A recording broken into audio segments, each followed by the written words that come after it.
আশুলিয়ায় বকেয়া ভাতাসহ পাওনা পরিশোধের দাবিতে প্রায় ৪৮ ঘণ্টা ধরে সড়কে অবস্থান নিয়ে অবরোধ কর্মসূচি পালন করছেন বার্ডস গ্রুপের শ্রমিকরা।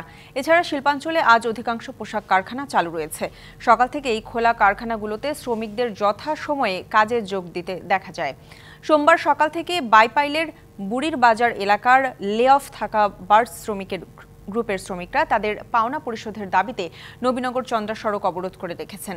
এতে সড়কটিতে যান চলাচল বন্ধ হয়ে পড়েছে, তৈরি হয়েছে তীব্র যানজট।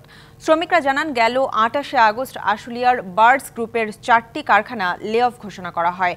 গতকাল শ্রমিকদের পাওনা পরিশোধের কথা ছিল, তবে শ্রমিকরা সকালে কারখানার সামনে গিয়ে দেখেন কারখানা ফটকে পাওনা পরিশোধের সময়সীমা ৩ মাস বৃদ্ধি সংক্রান্ত নোটিশ লাগিয়ে রেখেছেন মালিকপক্ষ। এতে বিক্ষুব্ধ হয়ে সড়ক অবরোধ করে রেখেছেন তারা। এছাড়া শিল্পাঞ্চলে এখন পর্যন্ত কোনো বিশৃঙ্খলার খবর পাওয়া যায়নি।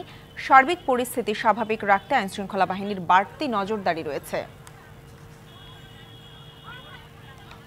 এনজিওর কিস্তি প্রথমবার বিকাশ পেমেন্ট করলেই ২০ টাকা ইনস্ট্যান্ট ক্যাশব্যাক। এ বিষয়ে আরও জানাতে সাভার থেকে যুক্ত হচ্ছেন সহকর্মী শফি মাহমুদ। সরাসরি চলে যাচ্ছি তার কাছে। শফি, গুরুত্বপূর্ণ একটি সড়ক ৩ দিন ধরেই বন্ধ রয়েছে। সমাধানে প্রশাসন কোনো পদক্ষেপ নিয়েছে কিনা বিস্তারিত জানাবেন। এছাড়া আপনার কাছে আর কি তথ্য আছে, সব মিলিয়ে আমাদের জানাবেন। শুরুতেই জানিয়ে রাখি যে এই গুরুত্বপূর্ণ এই সড়কটি অবরোধ করে রেখেছে বার্ডস গ্রুপের ৪টি কারখানার শ্রমিকরা। একই গ্রুপের 4টি কারখানা একই জায়গায় অবস্থিত। এখানে শ্রমিকের সংখ্যা প্রায় ৭,০০০-এর বেশি। শ্রমিকদের যেটি দাবি সেটি হচ্ছে, কারখানাটি যেহেতু বন্ধ করে দেওয়া হয়েছে, তাদের যে পাওনাদের রয়েছে, যে ভাতা তারা প্রাপ্য, সেই যৌক্তিক প্রাপ্যগুলো তারা চাচ্ছেন এবং সেই টাকা পয়সাগুলো কিন্তু গত সোমবার তাদেরকে দেওয়ার ঘোষণা করেছিলেন মালিকপক্ষ। যদিও সোমবার দিন এসে তারা দেখতে পান যে এখানে আরেকটি নোটিশ ঝুলিয়ে দেওয়া হয়েছে, সেখানে তারা আরো ৩ মাসের সময় চেয়েছেন।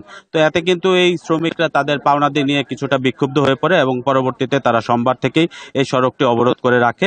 তারা চেষ্টা করছে এই সড়কে থেকে তাদের যে দাবি দাওয়াগুলো আছে সেগুলি আদায় করে নিয়ে যাওয়ার জন্য, এবং এখন পর্যন্ত কিন্তু আমরা দেখতে পেয়েছি তারা শান্তিপূর্ণভাবে সড়কে বসে রয়েছে এবং এই ৩ দিন হতে চললো, প্রায় আজকে ৩য় দিন চলছে। তারা এই সড়কটি ছাড়ছেন না। তারা প্রশাসন এবং ঊর্ধ্বতন কর্তৃপক্ষের মাধ্যমে দ্রুত সময়ের মধ্যে মালিককে এনে তাদের দাবি দাওয়াগুলো পূরণের জন্য দাবি জানিয়ে যাচ্ছেন। পাশাপাশি একটু জানিয়ে রাখি, যেহেতু একটি গুরুত্বপূর্ণ মহাসড়ক, গত 2 দিন আগে থেকেই বন্ধ হয়ে রয়েছে এই সড়কটিতে যান চলাচল।